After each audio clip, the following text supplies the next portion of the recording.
Welcome back to the Charismatic Voice. What makes grunge good?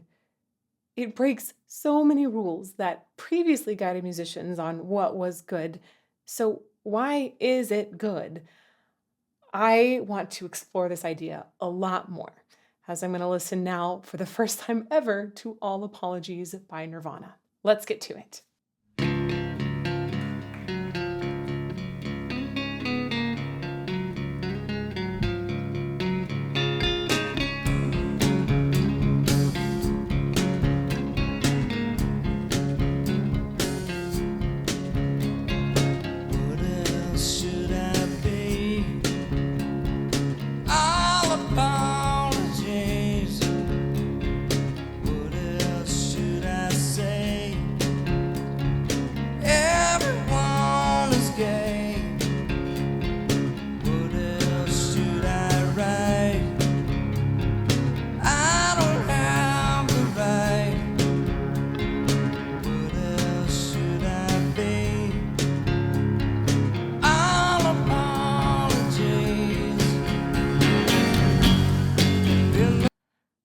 This is fascinating to hear essentially like a loop in the instrument underneath. There's a melody that's been established in the guitar that is quite attractive. And it loops almost like an ostinato, this repetitive pattern underneath. And then Kurt Cobain is singing on top of it and a totally different melody. And they're sitting beside each other. That's a fascinating musical structure to me. I'm going to go back and point out a few things. First, though, I specifically asked for the unplugged version because I love the way that this series showcases the voice. It is just dead center. You hear all of the details of it. I think it was brilliantly recorded. What an amazing series. If you're not familiar with it, please go back and watch a ton. I have so many videos queued up from the series that I want to go analyze. I really love it. Back to the beginning.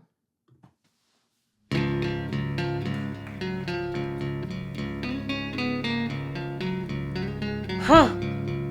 Wait, did you guys see that? It was almost like All Apologies was framed at the back of a music stand. I actually thought it was a framing that was in post at first, and it's just a music stand. That's cool.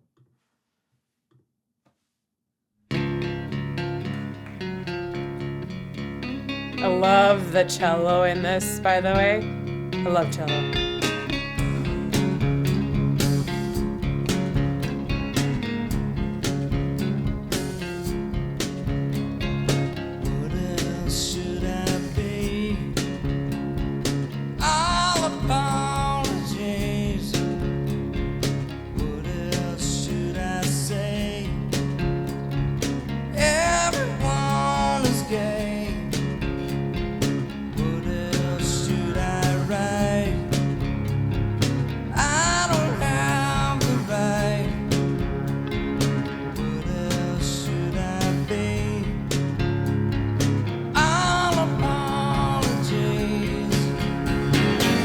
I know they're switching into another section there, so I'm just going to talk a little bit more about this one before we move on. That cello underneath has got such a beautiful setting. I wish I could hear so much music today that's in this big grand setting. I wish I could hear so much of it stripped down in this format and put with just some softer classical instruments, because I love the way that lets me hone into details of the sound and really feel that ebb and flow from the string instruments as well. Kurt Cobain's voice is not pretty. It's not pretty, at least not here. I think that there are other singers in the grunge movement that have pretty in their voice, but not Kurt Cobain. Again, at least not here. And I'm getting much deeper into grunge as I explore this idea of what makes it good. Ultimately, I'm really hoping, just so you know, I'm really hoping to put together a course from a classical perspective of why grunge is good. Because I think it's really good. I think it's really, really good. And I'm trying to refine my thoughts down into a way that I can share with all of you that helps to capture why it's good.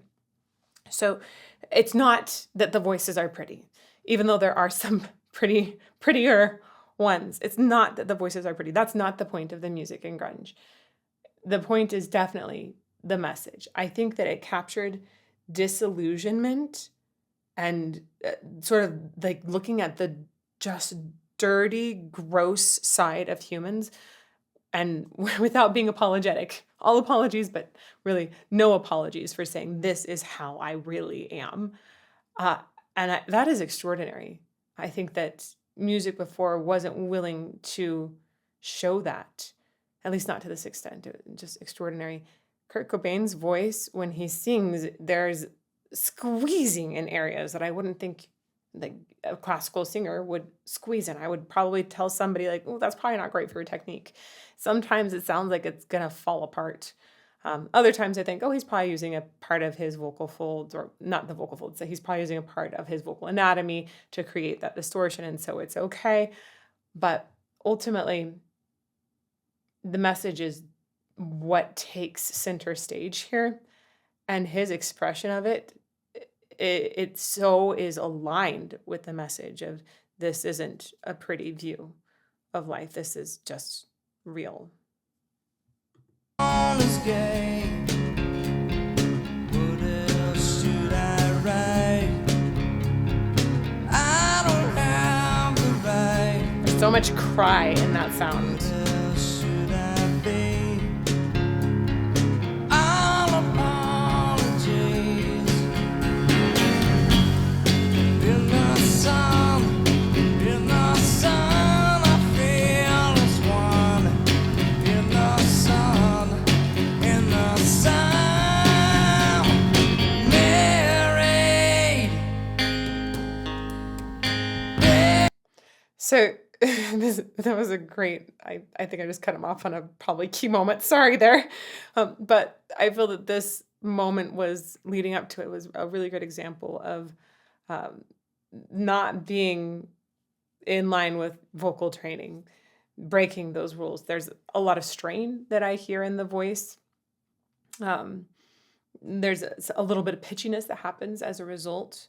But is everything in life pitch perfect? No, right? That's just not the way it is. It's captured a moment of humanity that is very relatable.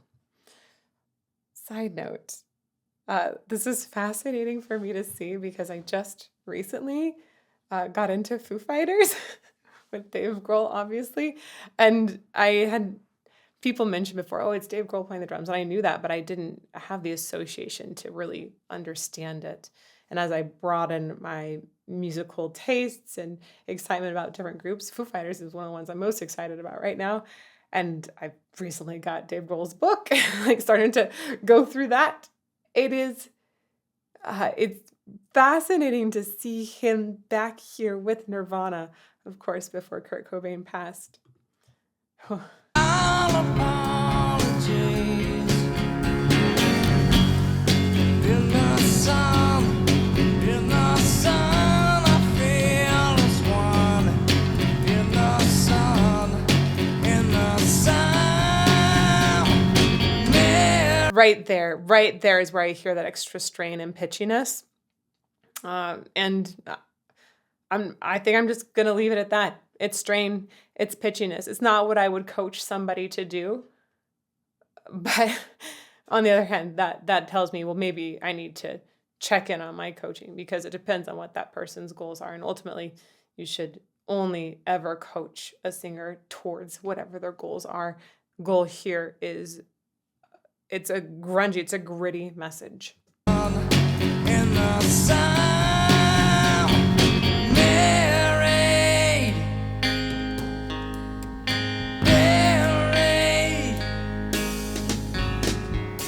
I wish I was like you, easily amused by my endless assault. Everything is my fault. I would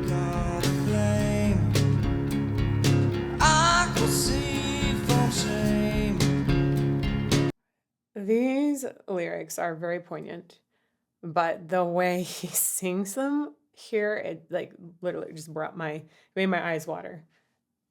I was like, oh, little gut punch there.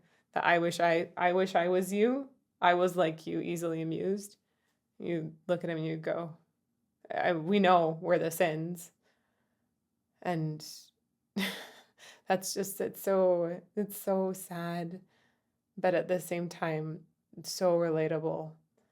Gosh, when musicians, I think we have to have so much respect and kindness, especially for musicians, especially for singers, because they're dwelling in these deep, sad feelings often, or wells of anger, just wells of very strong emotion, quite frequently, to find the message to communicate to you and to me. And dwelling in that, I think it it can mess with you. This comes from an opera singer who, for 2 straight years, only sang roles that died. So let me tell you, dwelling in it messes with you. And it's very important at the same time, I think, for a singer to get into that and analyze those feelings, to sit with them so that they're able to come from a place of honesty and introspection. I think it's extremely important as well that singers have support so that they can get out of that area and have a more balanced life. Hopefully, have friends, family, maybe even counseling that helps to continue to uphold them, because it can be so easy to be dragged down by that thing that they're expressing over and over. If at one point in your life you had the most sad experience and you wrote a song about it, and then you had to perform that song for the next 30 years, imagine having to relive that moment in all truth for 30 years on stage in a tour in front of an audience every single night. That would mess with you, right? So I think it's important that we have so much respect and kindness. And when I hear him say these things, I feel that my heart just goes out. I feel like it really consumed him. Everything is my fault. I won't call the blame. I could see from shame. Sunburn would freeze or burn. Choking on the ashes of a memory. In the sun, I feel this warm. In the sun, Mary, Mary, Mary, Mary, yeah, yeah, yeah. Wow. Uh, it's so important when we're considering grunge and what makes it good that we think about how this music sat in time. Where did this movement come from? Yeah, a lot of it was centered in Seattle. We had influential groups in other parts of the world as well, though. And I think it's important that we understand that this was a moment in time, right? There was a culmination of ideas of culture here that was shown a light on by music. That's incredible. And it was such this grunge explosion, at least, it was such a short time period. It fascinates me when we talk about a brief moment in time like this, when I think about having studied opera, like 400 years of history. What was grunge? I think people usually don't consider it longer than 10 years. Some people say it's 5 years long. And that's an insanely short amount of time in our history that expressed a very, very important idea. I've been trying to figure out exactly what all of the ideas are that are expressed by grunge, but I think that this one is really important and extremely relevant to today. It's that it's okay to be human. Right? What a wonderful idea, actually. I think so much of our life is often a struggle against being human. And this thing in grunge came very clear. And it was something that this generation needed to hear. It's okay to be human.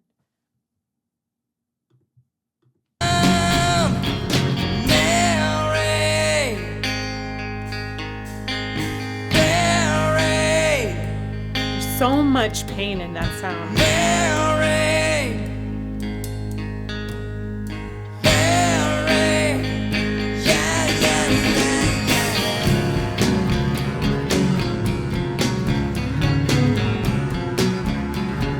Such a circular sound in the guitars.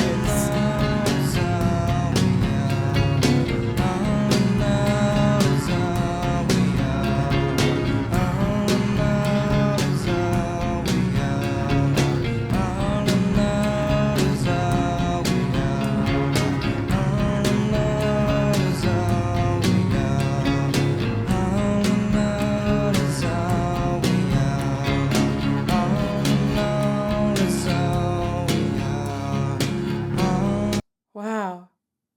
I saw this in the lyric sheet before I did this analysis. All in all is all we are. And I saw it's repeated over and over.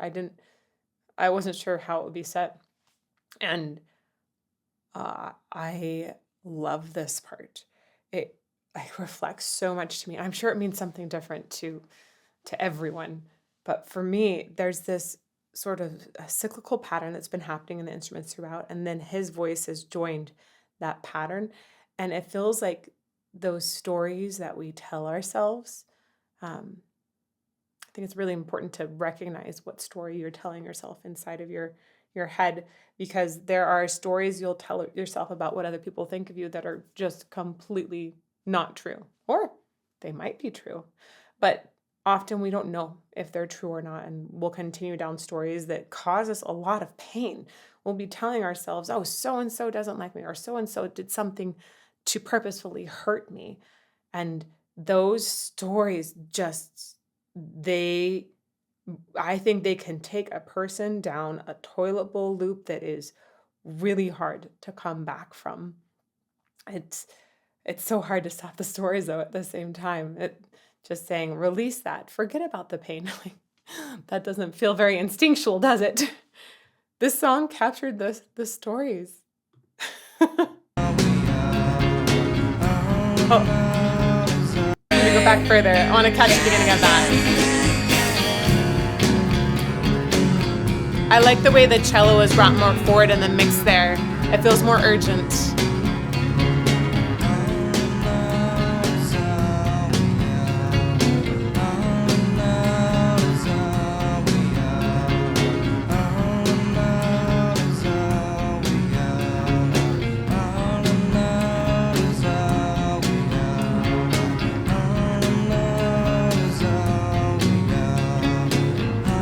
Right, it feels like it's doing this.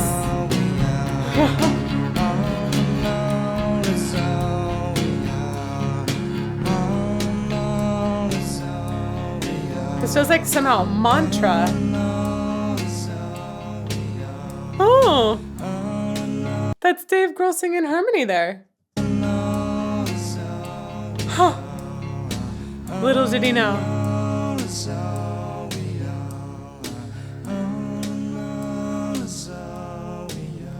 It feels a little bit like the Alice in Chains harmony.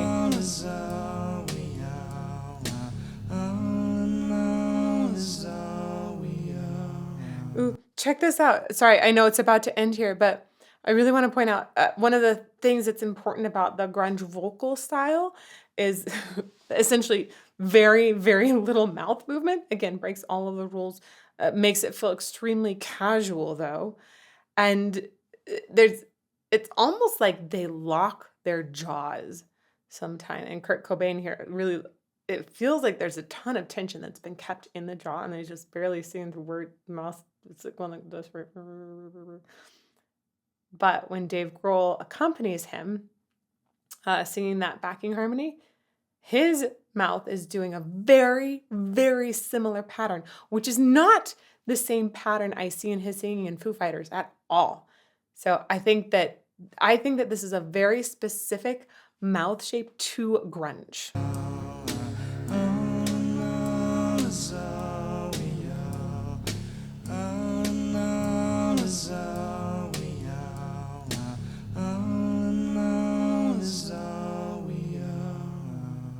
It's just very slow. We saw it just for a second. I don't know when it's going to come out. I'm still digging in and researching what makes grunge good. But if you want to know when it does come out, I'll put an email sign up for that course in the about section of this video. And before you wander off, I would really, really like for you to go check out some analysis of Dave Grohl and check out how different his mouth is. We just saw him for a tiny bit of time, but just look at that one detailed difference. It's so massive. Check that out over here, and may you fall more in love with music every day.